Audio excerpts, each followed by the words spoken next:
नमस्कार साथियों, जय हिंद, जय भारत। ज्ञानदा क्लासेज के इस ऑनलाइन प्लेटफॉर्म आपका हार्दिक स्वागत है। आज हम पढ़ने वाले हैं रीजनिंग का फर्स्ट टॉपिक यानी आकृतियों की गणना।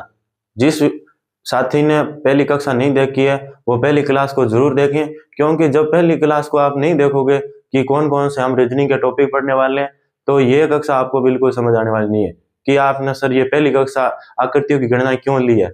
आकृति की गणना इसीलिए ली है ताकि धीरे धीरे जब जो टॉपिक है पीछे रह गए हैं उनको धीरे धीरे कवर करते चलेंगे। तो आइए कक्षा को शुरू करते हैं। हमारा पहला टॉपिक रहेगा आकृतियों की गणना।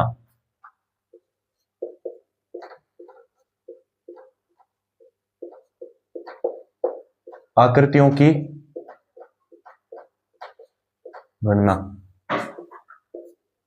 आकृतियों की गणना यानी किस किस आकृति के बारे में हम पढ़ने वाले हैं, जैसे आयत,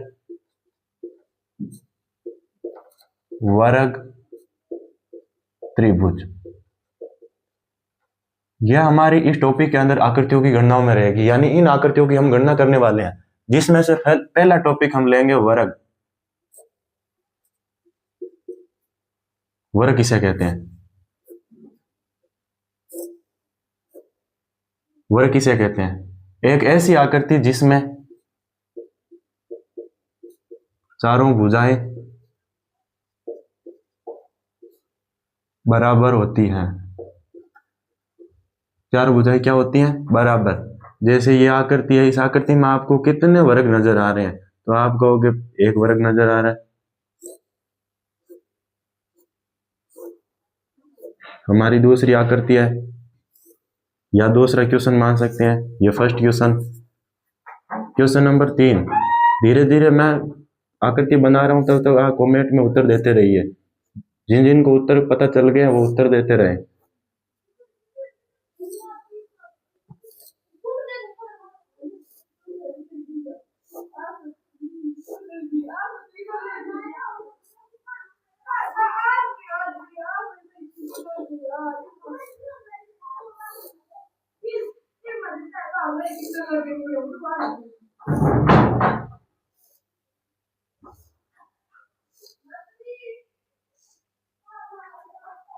क्वेश्चन नंबर 5।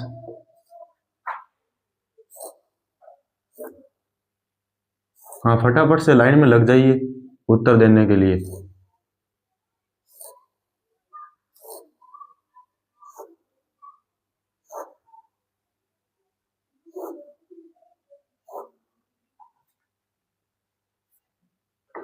जल्दी से दीजिए उत्तर, फर्स्ट से शुरू हो जाइए। दे रहे हैं उत्तर कमेंट में? जब तक उत्तर दे रहे हैं मैं इनका मेथड लगा रहा हूं तब तक आप चैनल को सब्सक्राइब जरूर कीजिए। पहले क्वेश्चन का उत्तर हुआ आपका कि एक वर्ग होता है, दूसरे का उत्तर भी एक वर्ग होगा। कैसे होगा कि इसमें ये जो बड़े वाला है, आप बाहर वाला इसको एक मान रहे हो, लेकिन काफी सारों का उत्तर ये भी आएगा 3। 3 कैसे होता है? जैसे यहां पर आइए, ये आकृति है, इस आकृति में एक तो आपने बाहर वाला बड़ा माना, लेकिन जो ये एक है और ये 2 है, मेरा तो मानना है ये तो आयत है। आप भी मानते हो या नहीं मानते हो कमेंट में जरूर बताइए कि ये जो आकृति है ये आपको कहां से बराबर नजर आ रही है चारों तरफ से। तो ये तो आयत हो गए, तो आपने इनको तो गलत माना, लेकिन जो बाहर वाला है ये एक हमारा क्या है? वर्ग है। दूसरी आकृति। अब दूसरी आकृति में इसी तरह आप एक और लीजिए इधर क्वेश्चन।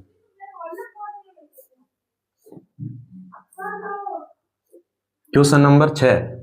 इसका आंसर पहले दीजिए, क्योंकि 3 को शुरू करने से पहले इसका आंसर आना जरूरी है। तो इसका आंसर करोगे आप 1, 2, 3 और 4, लेकिन 4 तो आपको सामने दिखाई दे रहे, एक इसके पीछे और छुपा है जो बड़ा वाला है। इस आकृति में कितने वर्ग हो गए? आपका उत्तर होगा 5। तो अब मैं आपको ये बताना चाहता हूं कि आप सभी आकृतियों में ऐसे ही तरीका लगाओगे क्या? लेकिन ऐसा तरीका लगाओगे तो आपके उत्तर गलत होने में बहुत ज्यादा चांस है। तो उत्तर को सही कैसे करोगे? उत्तर को सही करने के लिए आपके पास में शॉर्ट तरीका है, तो शॉर्ट तरीका लगाइए। ये छठा क्वेश्चन उतार लिया, इसको क्लीन करता हूं।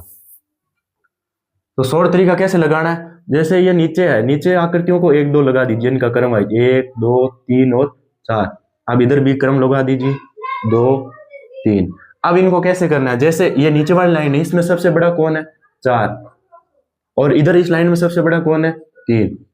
तो हम इनमें एक एक कम करते जाइए। 4 में एक कम किया 3 गुणा 3 में एक कम किया 2, अब 3 में एक कम किया 2 गुणा 2 में एक कम किया 1। अब ये भी ध्यान में रखना कि दोनों में से एक तरफ अगर एक आ गया तो उसको छोड़ दो, आगे बढ़ने की जरूरत नहीं है। तो इधर साइड में एक आ गया, 4 को 3 से गुणा किया 4 3 12, 3 को 2 से गुणा किया 3 2 6, अब 2 को 1 से गुणा किया 2 1 2। अब इनको जोड़ दो, 12 और 6 18, 18 और 2 20। आपका प्रश्न नंबर 3 का उत्तर हो जाएगा 20, यानी इस आकृति के अंदर 20 वर्ग बनने वाले। दूसरा ये चौथा क्वेश्चन है, इसमें आप इसको क्रमवाइज लिखते जाओ, 1 2 3 4 5 6 लिख दिया 6। अब इधर भी लिख दो, दोनों तरफ हो गया। अब ये ध्यान दो कि इधर सबसे बड़ा कौन है 6 और इधर साइड में 2 लिख दो। अब इनमें एक एक कम करते जाओ, 6 में एक कम किया 5 गुणा 2 में एक कम किया 1। अब दोनों तरफ में से एक तरफ एक आ गया, छोड़ दो। 6 को 2 से गुणा किया 12, 5 को 1 से गुणा किया 5 एकम 5। अब 5 और 12 को जोड़ा, आपका उत्तर आया 17। तो इस आकृति में कितने वर्ग हो गए 17। अब प्रश्न नंबर 5 की बारी, लगाओ, देखिए जल्दी से उत्तर निकाल के दीजिए। हाँ जल्दी जल्दी से लाइन में खड़े हो जाइए और उत्तर देते जाइए। तो इस आकृति में क्रम लगा दीजिए, 1 2 3 4 5, इधर भी लगा दीजिए 4। अब इधर सबसे बड़ा कौन है 5 गुणा इधर सबसे बड़ा कौन है 4, 5 में एक कम किया 4 गुणा 4 में एक कम किया 3, कम करते जाओ, 4 में एक कम किया 3 गुणा 3 में एक कम किया 2, अब इधर कम करते जाओ, 3 में एक कम किया 2 गुणा 2 में एक कम किया 1। दोनों तरफ, दोनों में से एक आगे एक तरफ छोड़ दो, आगे आ जाओ। 4 को 5 से गुणा किया 20, 3 को 4 से गुणा किया 12, 3 को 2 से गुणा किया 6, 2 को 1 से गुणा किया 2। अब इनको जोड़ दो, 20 और 12 कितने होते हैं 32, 32 और 6 कितने होते हैं 38, 38 और 2 कितने होते हैं 40। यानी इस आकृति के अंदर हमारे वर्गों की संख्या कितनी हो जाएगी, वो हो जाएगी 40। आ रहे हैं उत्तर? तो जिस तरह आपको ये प्रश्न समझ आ रहे हैं तो कमेंट में थम्स अप का जरूर सेंड कीजिए, थम्स अप। नेक्स्ट इसको क्लीन कर देते हैं आगे, और अभी भी वर्गों की कुछ और आकृतियां देता हूं, कुछ और प्रश्न डालता हूं जिसमें आप लाइन से लग के उत्तर देने का प्रयास कीजिए। हमारा टॉपिक तो वर्ग ही रहने वाला है।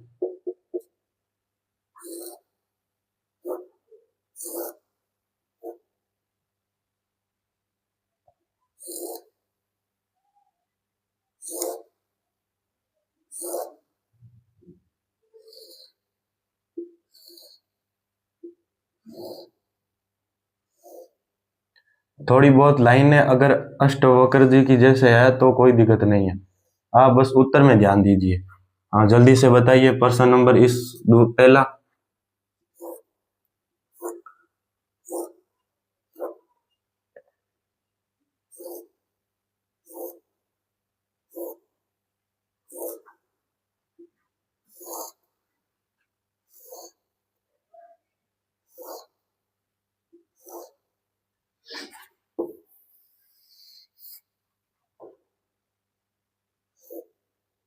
क्वेश्चन नंबर दूसरा,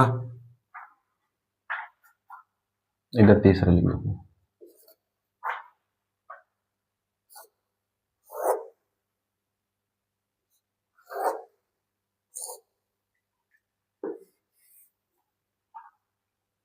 जल्दी से लाइन में लग जाइए उत्तर देने के लिए। इसको थोड़ा पास में खिसका,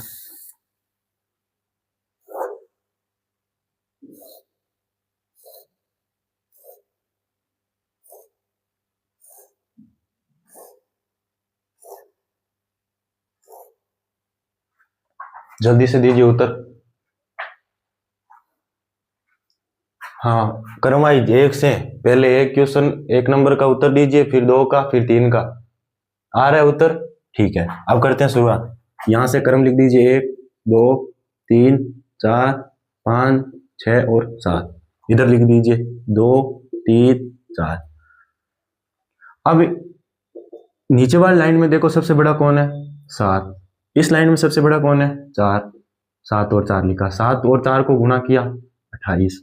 अब इधर लिखो कि इनमें से एक कम करते जाओ। 7 में एक कम किया 6, 4 में एक कम किया 2, 6 में एक कम किया 5 और 2 में यहाँ पर 3, यानी 4 में एक कम किया 3, 3 में एक कम किया 2 और इधर 5 में एक कम किया 4, 2 में एक कम किया 1, यानी जब दोनों तरफ है, दोनों तरफ में से एक तरफ अगर एक आ गया तो छोड़ दो।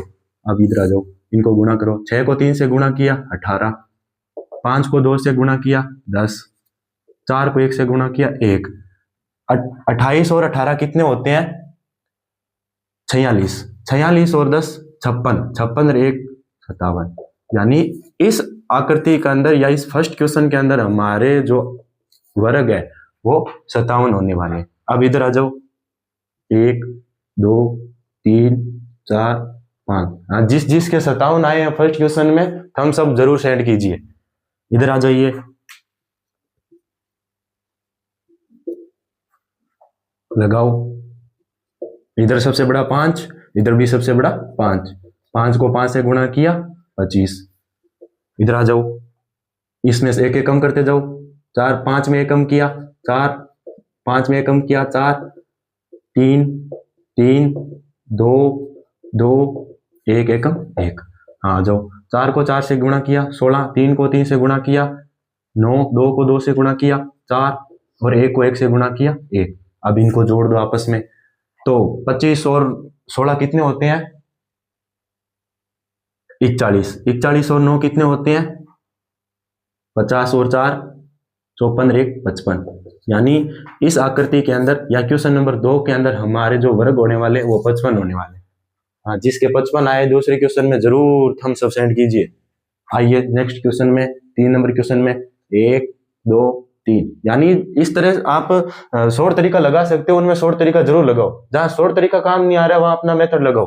तो यहाँ शॉर्ट तरीका काम आ रहा है, यानी जिस तरह हमने पहला क्वेश्चन किया था इसके अंदर तो हमने काउंसलिंग कर ली कि कितने वर्ग हो सकते हैं, 1 2 3 और 4, एक बड़े वाला 5। लेकिन जब ऐसा बड़ा आ जाएगा तो उसमें हम कैसे करेंगे? तो उसमें बस ये शॉर्ट तरीका लगाना है।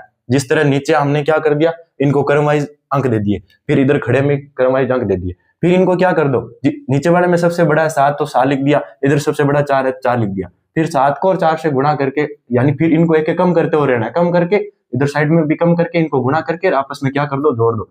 जोड़ोगे जो आपका उत्तर आएगा वही इस आकृति में वर्गों की संख्या होगी। आइए इसमें, और इसमें भी वैसे ही सेम ही तरीका लगेगा, यानी जो वर्ग काउंसलिंग है उसमें सेम तरीका लगेगा, आप बस घबराने की जरूरत नहीं है। अब इधर आ जाइए, 1 2 3, अब इधर भी लगा दीजिए क्रम, 2 3 4 5 6 7 8 और 9। आ जाइए, इनको लिख दीजिए। इधर सबसे बड़ा कौन है? 3 गुणा इधर सबसे बड़ा 9। अब इनमें एक कम करते जाइए, 3 में कम किया 2 गुणा 9 में कम किया 8, 2 में कम किया 1 गुणा 8 में कम किया 7। अब इनमें कम कर दिया, अब इनको जोड़ दो। अब हमने इतना ही क्यों लिया? क्योंकि 7 के बाद में संख्या भी तो और है ना, लेकिन हमें ये ध्यान में रखना कि दोनों तरफ, दोनों में से एक तरफ अगर एक आ गया तो छोड़ दो उनको। 9 को 3 से गुणा किया 9 3 27, 8 को 2 से गुणा किया 8 दूनी 16 और 7 को 1 से गुणा किया 7 एकम 7। अब 27 और 16 कितने होते हैं? 27 और 16 होते हैं आपके 37 और 6 43, 43 और 7 कितने होते हैं? 50। यानी यहाँ पर आपके वर्गों की संख्या, इस क्वेश्चन नंबर 3 में वर्गों की संख्या होने वाली है वो कितनी होने वाली है? वर्ग बराबर 50। समझ आ रहा है? समझ आ रहा है? या जिस तरह उत्तर सेम आए हैं, मैंने उत्तर आपको देने के लिए कहा था कमेंट में, उत्तर सेम आए हैं तो हम सब जरूर सेंड कीजिए। तो आज की कक्षा में हम ओनली फॉर वर्ग पढ़ने वाले हैं। नेक्स्ट हमारा टॉपिक रहेगा, वो रहेगा आयत, और उसके बाद में रहेगा आयत, और उसके बाद में रहेगा त्रिभुज। तो धीरे धीरे, और जिस तरह ये कक्षा आपको बिल्कुल समझ आ रही है तो अन्य उन कंपटीशन तैयारी करने वाले व्यक्तियों तक पहुंचाइए, या उन साथियों तक पहुंचाइए जो रीजनिंग में बिल्कुल कमजोर है। तो रीजनिंग में आपको बट्टा में से बट्टा दिलाने का काम मैं करूंगा, यानी रीजनिंग में आपको बिल्कुल घबराने की जरूरत नहीं है। या आप कह रहे हो सर हमें तो ये एकदम आकृति में ये जो आपका तरीका है ये बिल्कुल समझ आ रहा है, तो इस वीडियो को ज्यादा से ज्यादा शेयर कीजिए।